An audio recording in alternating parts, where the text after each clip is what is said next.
Graça e paz, um bom dia. Hoje nós continuamos nossos devocionais diários no Novo Testamento. Nós estamos lendo Atos dos Apóstolos, capítulo 13. Vamos fazer o comentário daqui a pouquinho. E se você quiser dar continuidade à sua leitura do Antigo Testamento, você lê também Levítico, dos capítulos 11 até o capítulo de número 14 neste dia. No capítulo 13 de Atos dos Apóstolos, nós vamos ver ali a igreja em Antioquia. Sim, havia a igreja em Jerusalém, que era muito forte. Em Antioquia tinha muita gente boa ali naquela igreja. O versículo 1 diz para nós que ali haviam profetas e mestres: Barnabé, Simeão, que tinha um sobrenome Níger, Lúcio de Cirene, Manaém, Colasso de Herodes e o tetrarca, e Saulo também estava ali. E aí eles estavam ali servindo ao Senhor, jejuando. Disse o Espírito Santo: separai-me agora Barnabé e Saulo para a obra que os tenho chamado. Jejuando e orando, impondo sobre ele as mãos, os despediram.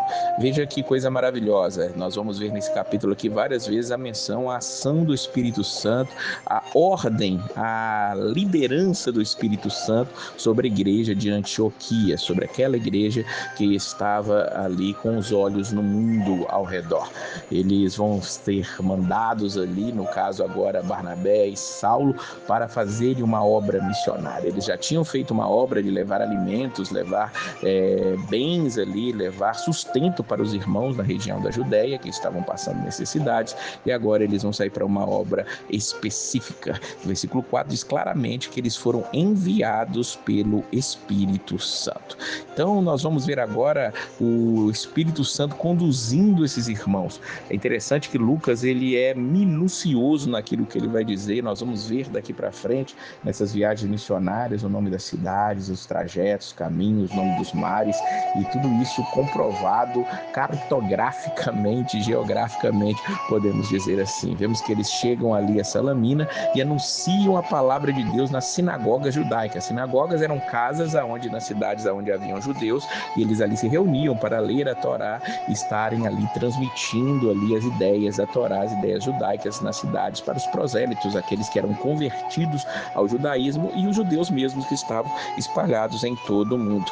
E aqui um adendo interessante no versículo 5, eles tinham a João como auxiliar. O Marcos era auxiliar de Barnabé e Saulo ali nessa viagem. Versículo 9 vai trazer para nós aquilo que eu já disse lá atrás, que Deus não mudou o nome de Saulo para Paulo, como mudou o nome de Jacó para Israel, de Abraão para Abraão. Veja o versículo 9, Saulo, também chamado Paulo, cheio do Espírito Santo, e aqui nós vamos ver Saulo ou Paulo, como digo aqui, não há uma transformação, simplesmente um é um nome hebraico, outro é um nome grego. Ele andava cheio do Espírito Santo, fazendo coisas maravilhosas. No versículo 3 nós vamos ver que eles chegam ali, navegam até Pafos. Paulo e seus companheiros dirigem-se a Perge, na Panfilha. Mas veja aqui algo interessante, já aqui João, porém, apartando-se deles, voltou para Jerusalém. João, ele não continuou essa viagem ali junto com os apóstolos. Nós não sabemos exatamente o que estava acontecendo, mas o que fica claro é que João não quis dar continuidade naquele momento à viagem. Eles vão chegar em uma outra Antioquia, Antioquia da Psídia. Vamos lembrar que Antioquia era um nome dado a várias cidades por causa do período de Antíoco. Antíoco foi um grande general de Alexandre, ele foi um dos governantes depois que Alexandre morreu, e as cidades eram fundadas em nome dele. Tanto assim também tinha Cesareia, tinha Filipos, são cidades com nomes dados em homenagem a grandes governantes, grandes generais. Aqui, outra Antioquia, na Pisídia, eles indo no sábado da sinagoga, eles assentaram-se ali, Paulo e Barnabé, numa sinagoga mais uma vez, e ali os irmãos que estavam ali chamaram: vocês irmãos, se vocês têm alguma palavra de exortação para o povo, dizer. Paulo, ele se levanta e, fazendo o sinal com a mão para que todos se calassem, começa ali a pregar em Antioquia da Pisídia, diz o versículo de número 15. Paulo vai aqui trazer uma dissertação, ele vai aqui pregar de uma maneira muito, muito maravilhosa. Veja o versículo 18, ele vai dizer que os judeus, aqueles israelitas, eles foram suportados, Deus suportou os maus costumes deles por cerca de 40 anos no deserto. Depois de cerca de 450 anos, depois disso lhes deu juízes até o profeta Samuel, diz o versículo de número 20. Depois nós vamos ver que a nação de Israel pede um rei, versículo 21, e Deus lhe deu a Saul, que fica por 40 anos. Depois Deus tira Saul e levanta o rei Davi. E o versículo 23, Paulo começa a inserir Jesus na sua mensagem. Ele vai dizer: da descendência deste, ou seja, de Davi, conforme a promessa, trouxe Deus a Israel o Salvador, que é Jesus. Ele vai embaixo, vai denunciar ali o pessoal de Jerusalém. Versículo 27, os que habitavam em Jerusalém, suas autoridades, não conhecendo Jesus, nem os ensinos dos profetas que se leem todos os sábados, quando o condenaram, cumpriram as profecias, e embora não achasse nenhuma causa de morte, pediram a Pilatos que ele fosse morto. Mas a morte não pôde detê-lo, é o que Paulo diz no versículo número 30, Deus ressuscitou dentre os mortos, e ele chama ali os irmãos. Versículo 38, tomai, pois, irmãos, conhecimento de que se vos anuncia remissão de pecados por intermédio deste, por Jesus Cristo, e por meio dele, todo o que crê é justificado de todas as coisas das quais vós não pudestes ser justificados pela lei de Moisés. Veja que a doutrina da justificação que Paulo vai explanar de maneira tão especial nos livros de Gálatas, de Romanos, ele já está falando sobre isso aqui, pregando ali na Antioquia da Pisídia. Ele diz àqueles irmãos que pelo nome de Jesus vocês podem ter os seus pecados perdoados, pelo nome de Jesus vocês são justificados, se tornam justos diante de Deus. Aquilo que a lei de Moisés não pôde fazer, Jesus Cristo faz. Aqueles irmãos gostaram da pregação. Diz o versículo de número 42 que eles rogaram-lhe que no sábado seguinte lhes falassem essas mesmas palavras, e isso aconteceu.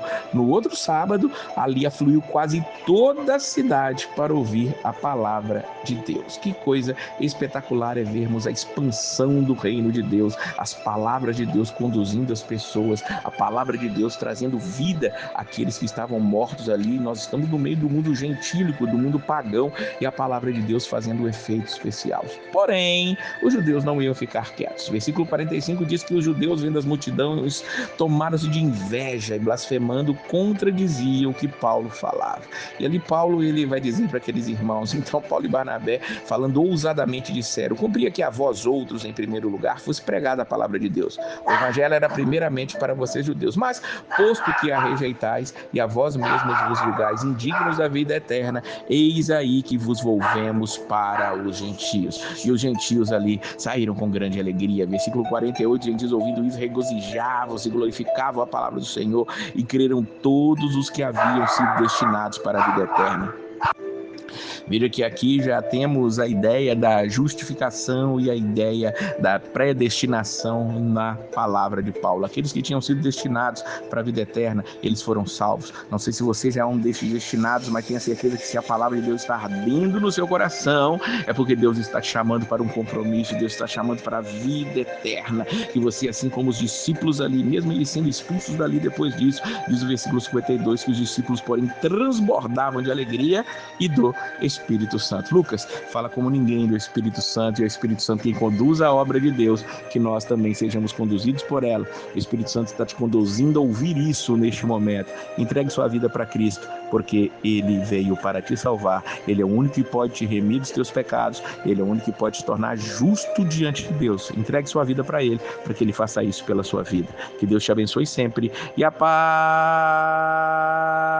do Senhor.